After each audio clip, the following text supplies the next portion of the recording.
أعوذ بالله السميع العليم من الشيطان الرجيم من همزه ونفخه ونفسه. بسم الله الرحمن الرحيم. ربي يسر ولا تعسر وتمم بالخير. ربي زدني علما. وأذان من الله ورسوله إلى الناس يوم الحج الأكبر أن الله بريء من المشركين ورسوله فإن تبتم فهو خير لكم وإن توليتم فاعلموا أنكم غير معجز الله وبشر الذين كفروا بعذاب أليم إلا الذين عاهدتم من المشركين ثم لم ينقصوكم شيئا ولم يظاهروا عليكم أحدا فأتموا إليهم عهدهم إلى مدتهم إن الله يحب المتقين فإذا انسلخ الأشهر الحرم فاقتلوا المشركين حيث وجدتموهم وخذوهم واحصروهم واقعدوا لهم كل مرصد فإن تابوا وأقاموا الصلاة وآتوا الزكاة فخلوا سبيلهم إن الله غفور رحيم. یہ 3 آیات مبارکہ ہیں، 3 سے لے کے 5 تک. سورہ توبہ ہے، 10واں سپارہ ہے. اور منادی پکار دینا ہے اللہ اور اس کے رسول کی طرف سے سب لوگوں میں بڑے حج کے دن کہ اللہ بیزار ہے مشرکوں سے، اور اس کا رسول یعنی اللہ کے رسول بھی ظاہر ہے بیزار ہیں. تو اگر تم توبہ کرو تو بھلا ہے، اور اگر منہ پھیرو تو جان لو کہ تم اللہ کو نہ تھکا سکو گے. اور کافروں کو خوشخبری سناؤ دردناک عذاب کی، مگر وہ مشرک جن سے تمہارا معاہدہ تھا پھر انہوں نے تمہارے عہد میں کچھ کمی نہیں کی اور تمہارے مقابل کسی کو مدد نہ دی، تو ان کا عہد ٹھہری ہوئی مدت تک پورا کرو. بے شک اللہ پرہیزگاروں کو دوست رکھتے ہیں. پھر جب حرمت والے مہینے نکل جائیں تو مشرکوں کو مارو. کیا کرو؟ تو مشرکوں کو فاقتلوا المشرکین، مارو جہاں پاؤ، حیثو جہاں بھی کہیں وہ ہوں مارو ان کو، اور انہیں پکڑو، خذو ان کو پکڑو اور قید کرو، ان کا حصار کرو، وہ گھیر لو اور ہر جگہ ان کی طاق میں بیٹھو. پھر اگر وہ توبہ کریں، یہ بات اس وقت ہے جب وہ اللہ کے دین کی مخالفت کر رہے ہیں، اللہ کے دین پر عمل کرنے والوں سے لڑ جھگڑ رہے ہیں، ان کو پریشان کر رہے ہیں، اس وقت ہے. لیکن اگر وہ توبہ کر لیں فَإِن تَابُوا، اگر وہ توبہ کریں یعنی اپنی حرکتوں سے باز آ جائیں تو کیا کرنا ہے؟ تو پھر تو ظاہر ہے اللہ نے حکم وہ بھی بیان کر دیا. اور پھر وہ ایک تو توبہ یہ ہوتی ہے کہ بھائی ظاہر سرکشی نہیں کر رہے ہیں تو کافر لیکن سرکشی نہیں کر رہے ہیں، اور ایک توبہ وہ ہے کہ پھر وہ آپ کے ہی دین میں داخل ہو گئے یعنی مسلمان ہو گئے. تو اب جب مسلمان ہو جائیں گے تو ظاہر نماز بھی پڑھیں گے، زکوٰۃ بھی دیں گے، ٹھیک ہے، مالدار ہیں تو زکوٰۃ بھی دیں گے، حج بھی کریں گے، وہ ساری باتیں مانیں گے، پھر ایک تو نہیں مانیں گے نا. پھر اگر وہ توبہ کریں اور نماز قائم رکھیں اور زکوٰۃ ادا کریں تو ان کی راہ چھوڑ دو. خلاص، ٹھیک ہے، پھر ان کو خلاصی مل گئی، خلاص، ٹھیک ہے، سمجھ رہے ہیں بات کو. تو ان کی راہ چھوڑ دو، راہ سبیل، ٹھیک ہے، فخلو سبیلہم، ان لوگوں کی جنہوں نے توبہ کر لی ہے. بے شک اللہ بخشنے والا یعنی کیا، معاف کرنے والا، غفور بھی ہے، رحیم بھی ہے. اللہ تعالیٰ معاف بھی کرتے ہیں پھر مہربانی بھی کرتے ہیں. صرف معاف نہیں کرتے تھے چلو معاف کیا جاؤ دفع ہو جاؤ تم کو، ٹھیک ہے. کبھی ایسا آپ نے دیکھا ہوگا انسانوں میں ہوتا ہے نا کہ کبھی آپ کسی کی جرم پر سزا نہیں دیتے تو کیا کہتے ہیں، چلو جاؤ ٹھیک ہے، جاؤ میری نظروں سے دور ہو جاؤ، ہٹ جاؤ، چلو جاؤ، اس طرح سے آپ بات کرتے ہیں نا.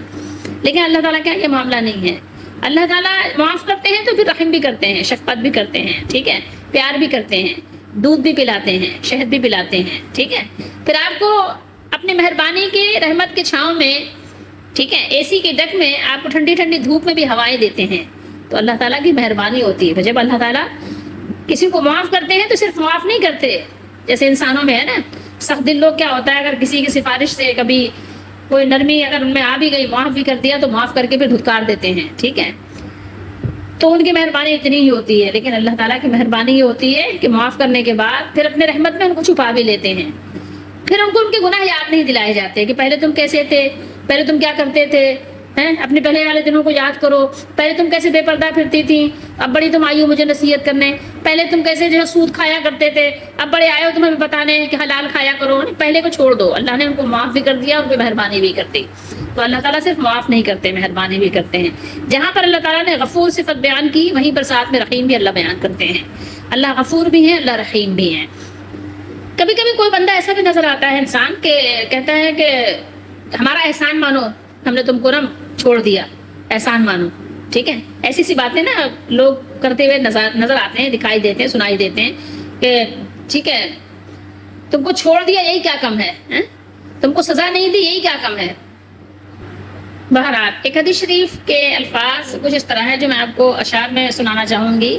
پہلواں وہ نہیں جو چت کرے مد مقابل کو, پہلواں وہ نہیں جو چت کرے مد مقابل کو, گرا دے نہیں اپنے سامنے والے کو. پہلواں وہ نہیں ہے جو پچھاڑے اپنے دشمن کو, پہلواں وہ نہیں ہے جو پچھاڑے اپنے دشمن کو. جو فاسد جوش کو قبضے میں رکھے وہ پہلواں ہے, جو فاسد جوش کو قبضے میں رکھے وہ پہلواں ہے. پہلواں وہ جو اپنے نفس پر غصے میں قابض ہو. سمجھ رہے ہیں بات کو؟ پہلواں وہ جو اپنے نفس پر غصے میں قابض ہو. غصے کے وقت میں غصے کو قبضے میں کرنا, اس پر قابض ہونا, یہ بڑے بڑے بہادروں کا کام ہے, یہ عام لوگوں کا کام بہرحال نہیں ہے. اور پہلوانوں پہ قابو کر لینا تو یہ تو ظاہر ہے کوئی بھی کر سکتا ہے. آذان, یہ تو آپ کو پتہ ہوگا نا کہ آپ جانتے ہیں اعلان کرنے کو کہتے ہیں نا. ٹھیک ہے, بہت سے لوگ نام بھی رکھ لیتے ہیں. اچھا, ایک اذن بھی ہے, اس کی جمع بھی آذان ہے, اس کا مطلب ہوتا ہے کان. یہاں یہ معنی ہے اعلان کر دینا. ٹھیک ہے, یہاں یہ منادی کا پکار دینا ترجمے میں آپ پڑھ رہے ہیں. تو یہاں پر اللہ تعالیٰ نے بیان کیا کہ اور اللہ اس کے رسول کی جانب سے حج اکبر کے دن تمام لوگوں کی طرف صاف اعلان ہے کہ اللہ مشرکوں سے بری ہے اور اللہ کا رسول بھی. ٹھیک ہے, ان اللہ بری من المشرکین ورسولہ, اور اللہ کا رسول بھی بری ہے. ٹھیک ہے, بیزار ہیں. حج اکبر کسے کہتے ہیں؟ ہمارے یہاں بہت زیادہ مشہور ہے نا حج اکبر, ہم نے حج اکبر کیا. ایک مرتبہ خاتون نے مجھ سے کہا کہ ہم نے حج اکبر پڑھی تھی. خیر بہرحال, تو یوم حج اکبر سے مراد یہاں پر ہے 10 ذوالحجہ. ٹھیک ہے, جس دن حاجی منا آ کر قربانی کرتے ہیں. ابو ہریرہ رضی اللہ تعالیٰ عنہ کہتے ہیں کہ ابو بکر رضی اللہ تعالیٰ عنہ نے مجھے ان لوگوں کے ساتھ بھیجا جو قربانی کے دن منا میں اعلان کریں کہ اس سال کے بعد کوئی مشرک حج نہیں کرے گا اور نہ کوئی کھلا ڈلا یعنی بغیر لباس کے بیت اللہ شریف کا طواف کرے گا. ٹھیک ہے, اور حج اکبر کا دن یوم النحر قربانی کا دن ہے, کیونکہ لوگ عمرے کو حج اصغر کہتے تھے. سمجھ رہے ہیں بات کو؟ سو ابو بکر صدیق رضی اللہ تعالیٰ عنہ نے اس سال صاف اعلان کروا دیا. تو حجۃ الوداع میں جس میں نبی کریم صلی اللہ علیہ وسلم نے حج کیا, کسی مشرک نے حج نہیں کیا. یہ حدیث شریف جو میں نے آپ کو سنائی ہے بخاری شریف میں یہاں موجود ہے 3177 پہ. ٹھیک ہے, 3177 پہ یہاں پر آپ دیکھ سکتے ہیں بخاری شریف. اور یہ ہے کتاب الجزیہ والموادعہ. ٹھیک ہے, جزیہ اور جنگ بندی کا بیان ہے. اس کے علاوہ آپ جو حج اکبر جمعے کے دن کو سمجھتے ہیں کہ جب جمعہ کا دن پڑے 9 ذی الحجہ کو, جس دن یعنی عرفات کے میدان میں جمع ہونا ہوتا ہے, تو آپ سمجھتے ہیں کہ وہ حج اکبر ہے. ٹھیک ہے, حج اکبری ہم نے پڑھی, ہم نے حج اکبری کیا. تو وہ حج اکبری وہ نہیں ہے جو جمعہ کے دن 9 عرفات یعنی عرفات میں آپ 9 تاریخ کو جمع ہوتے ہیں, وہ نہیں ہے. بلکہ حدیث میں کیا ہے, حج اکبر کسے کہتے ہیں؟ حج اکبر حج کو کہتے ہیں جو سال میں ایک مرتبہ ہوتا ہے. اور حج اصغر کسے کہتے ہیں؟ جو کہ آپ کبھی بھی عمرے کی صورت میں ادا کرتے ہیں. عمرہ جو ہے وہ آپ کا حج اصغر ہے, اور جو سال میں ایک مرتبہ ذی الحجہ کے مہینے میں آپ جاتے ہیں اور میدان عرفات اور منا اور آپ مزدلفہ وغیرہ میں جمع ہوتے ہیں, اسے آپ حج اکبر کہتے ہیں. اس کا تعلق جمعہ سے بالکل بھی نہیں ہے. اس سے آپ کو معلوم ہوا کہ بعض لوگ جو اس حج کو حج اکبر کہتے ہیں جو جمعہ کے دن آئے, ان کی بات درست نہیں ہے. کیوں؟ اس لیے کہ ابو ہریرہ رضی اللہ تعالیٰ عنہ ہی سے ایک روایت میں مزید اضافہ ہے کہ پہلے آپ رضی اللہ تعالیٰ عنہ یعنی نے بیان کیا کہ رسول اللہ صلی اللہ علیہ وسلم نے ابو بکر صدیق رضی اللہ تعالیٰ عنہ کو یہ اعلان دے کر بھیجا. پھر آپ نے ان کے بعد علی رضی اللہ تعالیٰ عنہ کو بھیجا کہ رسول اللہ صلی اللہ علیہ وسلم کی طرف سے یہ اعلان کریں. سو ابو بکر رضی اللہ تعالیٰ عنہ نے جو امیر حج تھے ان کے حکم پر میں نے، میرے ساتھیوں نے اور حضرت علی رضی اللہ تعالیٰ عنہ نے منی میں یہ اعلان کیا. بخاری شریف میں یہ حدیث اسی تفسیر میں آپ کو مل جائے گی. وَأَذَانٌ مِّنَ اللَّهِ وَرَسُولِهِ. ٹھیک ہے، یہاں پر دیکھیے یہاں حج اکبر کی بھی بات ہوئی ہے، اور اس کے علاوہ یہ حدیث نمبر آپ دیکھیں 4656 ہے، 4656. بہت سے لوگوں کو اصل میں اردو گنتی نہیں آتی، تو اس لیے میں نے یہ نمبر بتا دیتی ہوں. تو یہ آپ دیکھ سکتے ہیں اس حدیث میں، اور یہاں بیان کرنے والے ابو ہریرہ رضی اللہ تعالیٰ عنہ ہیں، اور بیان کرتے ہیں ابو بکر صدیق رضی اللہ تعالیٰ عنہ جب امیر حج تھے. اور وہ حدیث یہاں پوری موجود ہے جو میں نے آپ کو سنا دی ہے. اگر آپ اس کو پڑھنا چاہیں تو میں نے آپ کو حدیث نمبر بھی بتا دیا ہے، آپ اس حدیث کو پڑھ سکتے ہیں. مسند احمد میں بھی یہ حدیث موجود ہے. البتہ اتنی بات ہے کہ مسند احمد میں اتنی بات کا اضافہ ہے کہ اعلان کے ساتھ یہ اعلان بھی کرتے تھے کہ جنت میں ایمان والوں کے سوا کوئی داخل نہیں ہوگا. ٹھیک ہے، جنت میں صرف ایمان والے جائیں گے. امید ہے کہ اب آپ کو پتہ چل گیا ہوگا کہ یوم حج اکبر سے کیا مراد ہے، حج اکبر کسے کہتے ہیں اور حج اکبر کیوں کہتے ہیں. اس لیے کہ سال میں ایک مرتبہ ہوتا ہے اور اس میں زیادہ ارکان ہوتے ہیں، اور حج اصغر جو ہے وہ عمرے کو کہتے ہیں. سمجھ رہے ہیں؟ اس کے مقابلے میں یہ حج اکبر ہے. یہ آپ کو بات سمجھ لینی چاہیے. جمعے کے دن سے اس کا کوئی تعلق نہیں ہے کہ جمعے کے دن آپ حج کریں گے تو حج اکبر ہے، ادروائز وہ حج اکبر نہیں ہے. یہ آپ کا کانسیپٹ بالکل قرآن و سنت کے خلاف ہے. وَإِن تَوَلَّيْتُمْ تولا، ٹھیک ہے، تولا کیا ہے؟ منہ پھیرنا، منہ موڑنا. اور اگر منہ موڑو یا منہ پھیرو تو کیا معاملہ ہے؟ یہاں یہ بتایا گیا کہ تاکید کے لیے بات ہے، یہ اعلان تاکید کے لیے دوبارہ کیا گیا تاکہ کافر اپنے آپ کو اللہ کے پکڑ سے کسی طرح بھی بچ نکلنے والے نہ سمجھیں، سیف نہ سمجھیں. ان کی کوئی سیفٹی نہیں ہے، کوئی سیکیورٹی نہیں ہے ان کی. سمجھ رہے ہیں بات کو؟ اگر آپ کو اپنے آپ کو سیف اینڈ سیکیور کرنا ہے تو پھر کیا کرنا پڑے گا؟ اپنے مالک کی بات ماننی پڑے گی. میرے اور آپ کے لیے دعوت فکر ہے. ہمیں کبھی بھی قرآن و سنت سے منہ نہیں پھیرنا چاہیے، ہمیں کبھی بھی کفر و شرک کی طرف نہیں جانا چاہیے. یاد رکھیے، ورنہ ہمارا اللہ سے، ہمارے مالک سے کوئی تعلق ہی نہیں ہوگا. اللہ کی کتاب سے، اللہ کے بھیجے ہوئے رسول سے ہمارا تعلق ہی ختم ہو جائے گا. اور اگر تعلق ختم ہو گیا تو بس پھر ہمارے پاس بچے گا کیا؟ ٹھیک ہے، یہاں اللہ نے کیا بیان کیا کہ بے شک اللہ مشرکوں سے بری ذمہ ہے اور اللہ کا رسول بھی اس سے دستبردار ہے. ٹھیک ہے، رسول اللہ صلی اللہ علیہ وسلم بھی اس سے بیزار ہے. پھر دیکھیے اللہ تعالیٰ کی رحمت دیکھیے ذرا کہ توبہ کی دعوت دی جا رہی ہے. پھر انہیں توبہ کی دعوت دیتے ہوئے فرمایا فَإِن تُبْتُمْ فَهُوَ خَيْرٌ لَكُمْ. کتنی خوبصورت بات ہے، آپ ذرا غور تو کریں کلام پر. کیا خوبصورت انداز ہے کہ اگر تم توبہ کر لو، اگر تم توبہ کر لو، شرک و دلالت سے باز آ جاؤ جس میں تم مبتلا ہو، تو معاملہ کیا ہے؟ فَهُوَ خَيْرٌ لَكُمْ. تو یہ معاملہ تو یہ ہے کہ تمہارے حق میں بہتر ہے، تمہارے لیے اچھا ہے. اور اگر تم پھر باز نہیں آتے، ٹھیک ہے، پھر جاؤ گے واپس اپنی ہی اڑیوں میں پلٹ جاؤ گے اور پھر وہی کام کرو گے اور اپنے اسی حالت پر برقرار رہو گے، تو کیا ہے؟ فَاعْلَمُوا أَنَّكُمْ غَيْرُ مُعْجِزِ اللَّهِ. معجز، عاجز، آپ اردو میں بولتے ہیں نا، عجز، عاجزی کیا مطلب ہوتا ہے؟ بے چارگی. تو تم یہ نہ سمجھو کہ تمہیں اچھی طرح معلوم ہونا چاہیے کہ بلا شک و شبہ تم اللہ کو عاجز نہیں کر سکو گے، بلکہ وہ اللہ تم پر قادر ہے اور تم اس کے قبضے میں ہو، اس کے تصرف میں ہو، اس کے کٹہرے میں ہو. اس کی عدالت میں ایک دن کھڑے ہو جاؤ گے. ایک دن جواب دہی کے لیے تمہیں طلب کر لیا جائے گا اور تم اس کی مشیت کے پابند ہو. ٹھیک ہے، نکل کے بھاگ نہیں سکتے. اور آگے اللہ نے فرمایا وَبَشِّرِ الَّذِينَ كَفَرُوا بِعَذَابٍ أَلِيمٍ. اور اللہ نے اپنے نبی صلی اللہ علیہ وسلم سے فرمایا کہ آپ کافروں کو دکھ دینے والے عذاب کی خبر سنا دیجئے، وہ آگاہ کر دیجئے.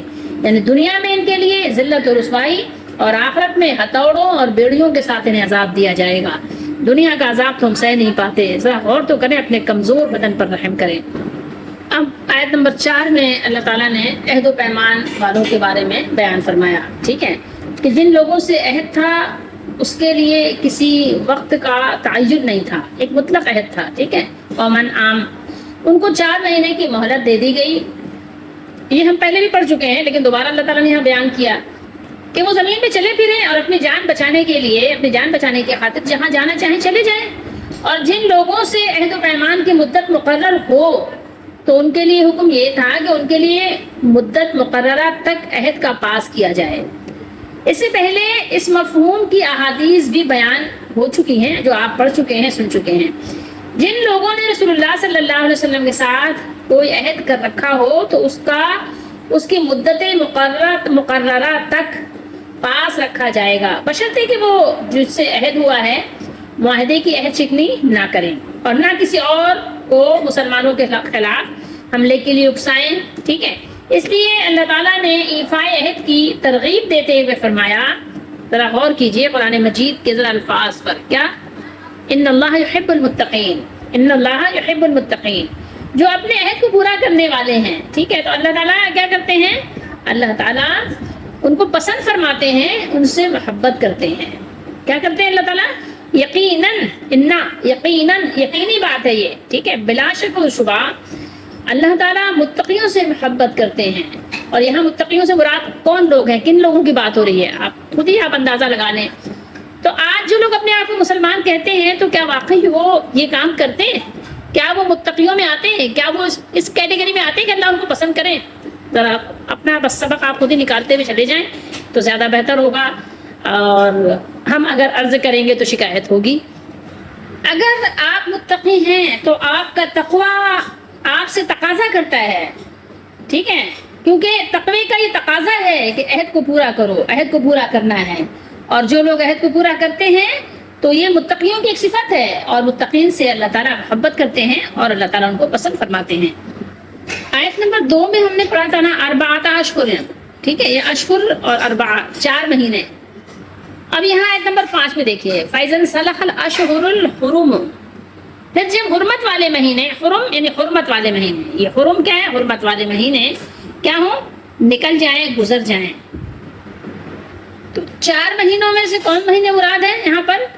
تو نمبر 1 ہے ذوالحجہ، ٹھیک ہے، اور ذوالحجہ کے بعد کیا آتا ہے؟ محرم، پھر صفر، پھر ربیع الاول، ربیع الثانی، ٹھیک ہے، ربیع الثانی میں جا کر 4 مہینے کمپلیٹ ہوں گے نا۔ تو اس میں حرمت والے مہینے بھی ہیں اور غیر حرمت والے مہینے بھی ہیں 4 مہینوں میں۔ باقی اگر آپ کو اس کی تفصیل چاہیے تو آیت نمبر 1 اور 2 سورۃ توبہ میں آپ اس کی تفصیل سن لیجئے گا تو آپ کو پتہ چل جائے گا۔ فَإِن تَابُوا، پہلے اس پہ بات کرتے ہیں، وَأَقَامُوا الصَّلَاةَ، اس کے بعد اس پہ بات کریں گے۔ اس کی تفسیر میں بخاری شریف دیکھیں گے، یہ بخاری شریف ہے، حدیث نمبر 25 ہے۔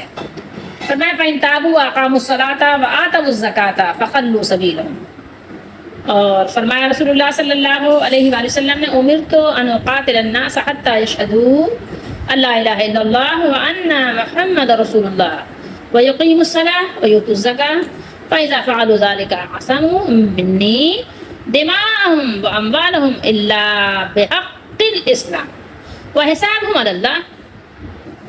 فرمایا رسول اللہ صلی اللہ علیہ وسلم نے، مجھے اللہ کی طرف سے حکم دیا گیا ہے کہ لوگوں سے جنگ کروں اس وقت تک کہ وہ اس بات کا اقرار کر لے کہ اللہ کے سوا کوئی الہ نہیں ہے، اور یہ کہ محمد صلی اللہ علیہ وسلم اللہ کے سچے رسول ہیں، اور نماز ادا کرنے لگیں اور زکوٰۃ دیں۔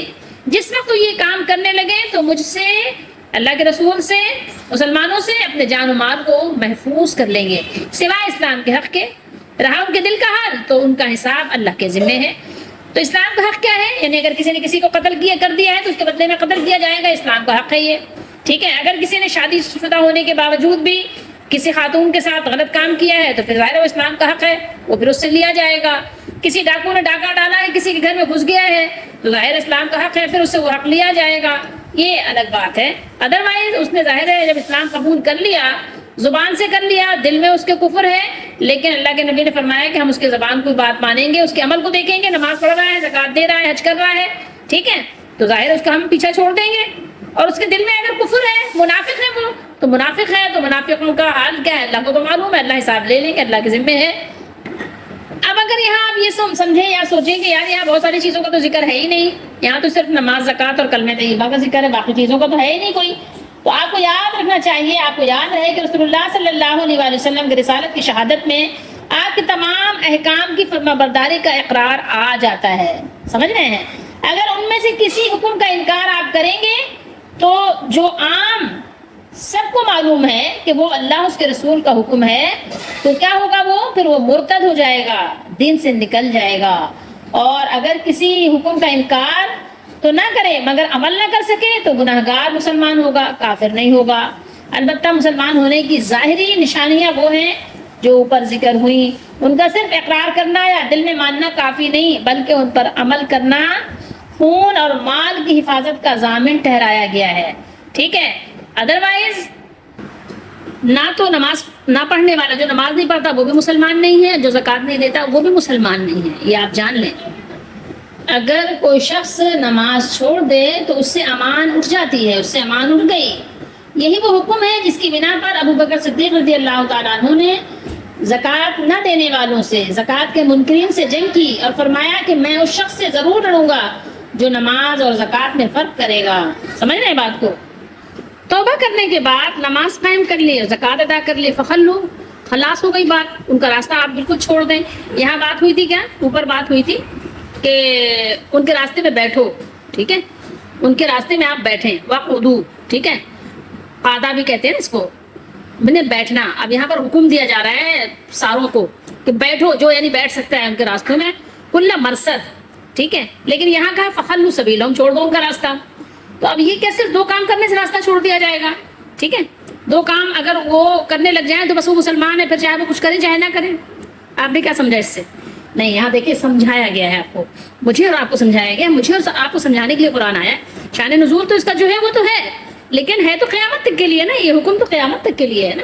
تو یہ تو نہیں صرف ان کے لیے تھا، ہمارے لیے ہے نہیں. ٹھیک ہے، تو یہی وہ آیات ہیں. اسی وجہ سے حضرت ابو بکر صدیق رضی اللہ تعالیٰ عنہ نے مانعین زکوٰۃ کے خلاف جہاد کے لیے یہ اسی طرح کی آیات کریمہ سے استدلال کیا تھا، کیونکہ ان لوگوں سے قتال اس شرط کے ساتھ ہی حرام تھا کہ وہ دائرہ اسلام میں داخل ہو جائیں اور اس کے عائد کردہ واجبات کو ادا کریں. جو آپ پر واجبات ہیں نا، حکومت کی واجبات ہوتے ہیں، ٹیکس ہوتے ہیں، آپ ادا کرتے ہیں نا. اگر ٹیکس چوری کریں آپ تو کیا ہوتا ہے آپ کے خلاف؟ آپ کو معلوم ہے نا کہ کیا ہوتا ہے. تو حکومت کے بھی واجبات ہوتے ہیں، اسی طریقے سے دین کے بھی، اسلام کے بھی واجبات ہیں. اور وہ کس کی طرف سے ہیں؟ جس مالک نے آپ کو پیدا کیا، اسی نے آپ کو دین اسلام دیا، اسی نے آپ پر یہ واجبات لگائے ہیں. ٹھیک ہے، تو اب واجبات اسلام میں سے اعلیٰ ذکر کر کے دیگر واجبات کی طرف اشارہ کر دیا. اعلیٰ کا ذکر کر دیا، باقیوں کو چھوڑ دیا. ٹھیک ہے، اعلیٰ واجبات کیا ہیں؟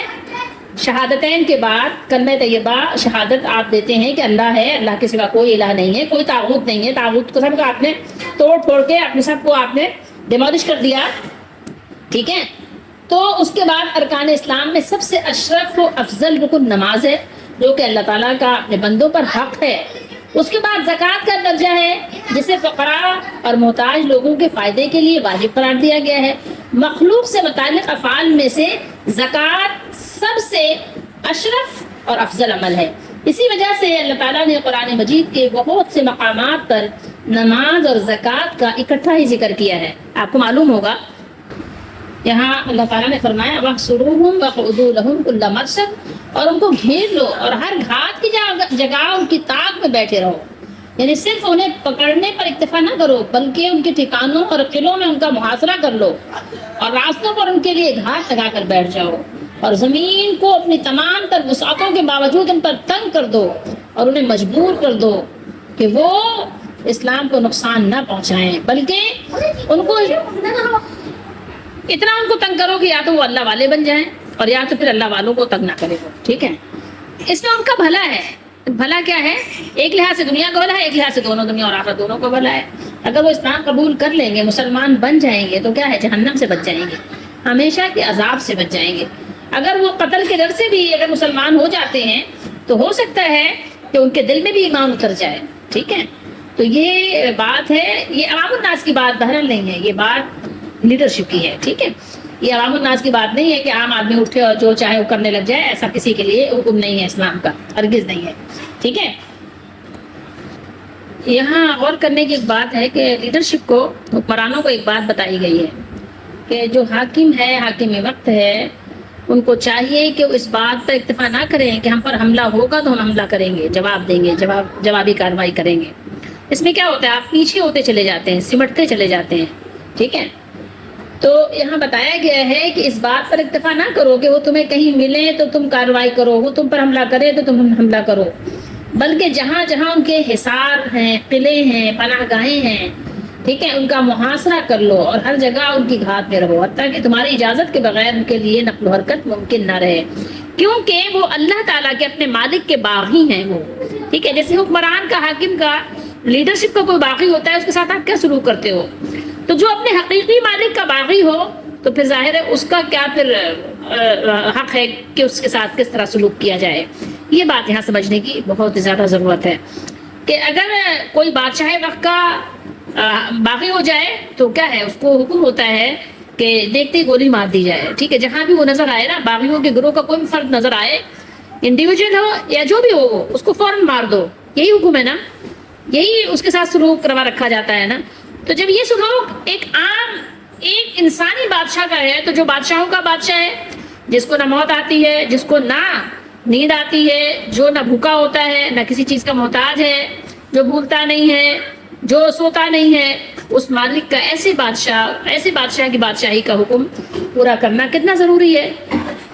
لیکن کس وقت تک اور کب تک؟ جب تک وہ توبہ نہیں کرتے. جیسے ہی توبہ کر لیں فخلو، خلاص، پھر وہ تمہارے بھائی ہیں. جو کھاؤ کھلاؤ، جو پہنو پہناؤ، ان کی جان مال عزت آبرو ہر چیز کی حفاظت کا خیال رکھو، ان کو پوری رسپیکٹ دو، وہ تمہارے بھائی ہیں.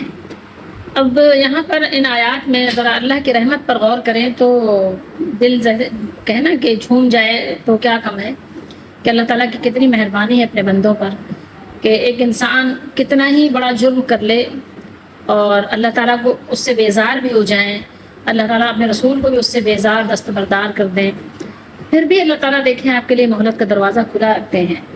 کتنی بڑی بات ہے، چھوٹی موٹی بات تو نہیں ہے یہ. آپ ذرا غور کریں ان آیات پر کہ اللہ نے کیا فرمایا کہ توبہ کا دروازہ اب بھی کھلا ہے. اپنی کارستانیوں پر اگر نادم ہو کر حاضر ہو جاؤ گے تو تمہیں دھتکارا نہیں جائے گا، تمہیں دھتکار نہیں دیا جائے گا، بلکہ آغوش لطف و کرم کو تم اپنے لیے کشادہ پاؤ گے. تمہاری گزشتہ نافرمانیوں کو معاف کر دیا جائے گا. اسی لیے ایک سرمت کا قول ہے نا، بازا بازا ہر آنچ ہستی بازا، گر کافر و گبرو و بت پرستی بازا. واپس آ جاؤ، واپس آ جاؤ، جس حال میں بھی ہو واپس آ جاؤ، جس حال میں بھی ہو واپس آ جاؤ اپنے رب کی طرف، توبہ کر لو، تم کو دھتکارا نہیں جائے گا، تم پر لطف و کرم کی بارش کر دی جائے گی، تمہاری گزشتہ تمام نافرمانیوں کو معاف کر دیا جائے گا.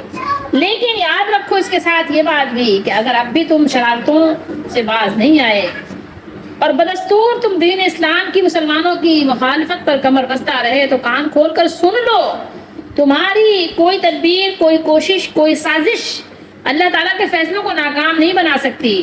تمہارا انجام دنیا میں بھی بہت ذلت آمیز ہوگا اور آخرت کے دردناک عذاب کا تو تم تصور تک نہیں کر سکتے. اور یہاں پر ان حکمران منافقوں کا بھی ذکر ہے جو منافق حکمران ہوتے ہیں، کہ ان کو بھی یہاں بتایا گیا کہ جو وعدوں کو توڑتے ہیں، ایسے آپ کے ہوتے ہیں، اپنے آپ کو مسلمان کہتے ہیں لیکن اندر سے منافق ہوتے ہیں. وہ اسلام کی تمام باتوں کی خلاف ورزی کرتے ہیں، احترام نہیں کرتے، ٹھیک ہے، اور معاہدوں کے عہد کے پابند نہیں ہوتے، اور یہ خاموشی سے خفیہ طور پر، پوشیدہ طور پر مسلمانوں کے دشمنوں کی مدد کرتے ہیں. جو لوگ مسلمانوں کی دشمنی کرتے ہیں ان کی مدد کرتے ہیں. اسلام سے یہ منہ پھیرے ہوئے ہوتے ہیں اور اپنے آپ کو پتہ نہیں کیا سمجھتے ہیں کہ جیسے کہ اللہ تعالیٰ کو خبر نہیں ہے، نعوذ باللہ اللہ تعالیٰ عاجز ہے یا اللہ کو یہ عاجز کر سکتے ہیں، مجبور کر سکتے ہیں. اللہ تعالیٰ نے ان کو بھی بتا دیا کہ دیکھ لو تمہارا کیا حال ہونے والا ہے. اور بہرحال متقیوں کا تو یہ معاملہ ہے کہ جو لوگ تقوی حاصل کرتے ہیں، جو متقی ہوتے ہیں، تو تقوی کے لوازمات سے تو یہ بھی ہے، متقین کا تو یہ شعار ہے کہ وہ وعدے کو پورا کرتے ہیں، چاہے وہ کافر سے وعدہ کیے ہوں، چاہے مسلمان سے وعدہ کیے ہوں، چاہے کسی عام انسان سے وعدہ ہو، چاہے کسی خاص سے وعدہ ہو، عوام سے ہو یا حکمران سے ہو، وہ اپنے وعدوں کو پورا کرتے ہیں. اب آپ کو ہم صلح کا معنی بتا دیں. یہاں ہے نا فیضن صلحہ. صلحہ کیا چیز ہے؟ صلح کا معنی ہے کسی ایسی چیز کو اتار پھینکنا جو جسم کے ساتھ چمٹی ہوئی ہو. اسی لیے بھیڑ بکری کی کھال ادھیڑنے کو بھی صلح کہا جاتا ہے، ٹھیک ہے، صلح شات. اور یہاں مراد ہے ان مہینوں کا ختم ہو جانا جن مہینوں کا اللہ نے 4 مہینوں کی بات کی ہے. جب وہ مہینے ختم ہو جائیں، وہ مہینے گزر جائیں، ٹھیک ہے، نکل جائیں وہ مہینے. مرصد کا کیا معنی ہے؟ مرصد رصد گاہ، جہاں کسی چیز کی طاق میں بیٹھا جائے. اور اللہ تعالیٰ نے سب کچھ بیان کرنے کے بعد آخر میں اپنے 2 خوبصورت ناموں کو یہاں، 2 اپنی صفات کو یہاں ذکر کیا، بیان کیا کہ ویسے یہ لوگ جب اس حال میں ہوں تو یہ کسی رعایت کے مستحق تو بہرحال نہیں ہے، ٹھیک ہے، کہ ان کے ساتھ کوئی رعایت کی جائے. لیکن اللہ نے فرمایا کہ اگر عمر بھر کی سرکشی بغاوت کے بعد بھی اگر یہ سچے دل سے توبہ کر لیں اور اپنی توبہ پر سچائی کے ساتھ عملی ثبوت بھی پیش کر دیں، ٹھیک ہے، عملی ثبوت بھی مہیا کر دیں، تو پھر اللہ تعالیٰ کی رحمت ان کو مایوس نہیں کرے گی. اللہ تعالیٰ غفور الرحیم ہیں. مسلمان اور ایمان لانے والے ہر حال میں فائدے میں ہیں. اللہ تعالیٰ ہم سب کو توفیق دیں کہ ہم اپنے مالک کو پہچانیں، اپنے مالک پر ایمان لائیں اور صدق دل سے اللہ تعالیٰ کے حکم کے پابند ہو جائیں. رسول اللہ صلی اللہ علیہ وسلم کی سنتوں کو اپنی زندگی کا اوڑھنا بچھونا بنا لیں. اللہ تعالیٰ ہماری دستگیری فرمائے، ہماری مدد فرمائے. ہم بہت پرفتن دور میں ہیں، ہمارے لیے یہ سب کام آسان بھی نہیں ہے جب تک کہ اللہ کی مدد ہمیں حاصل نہ ہو.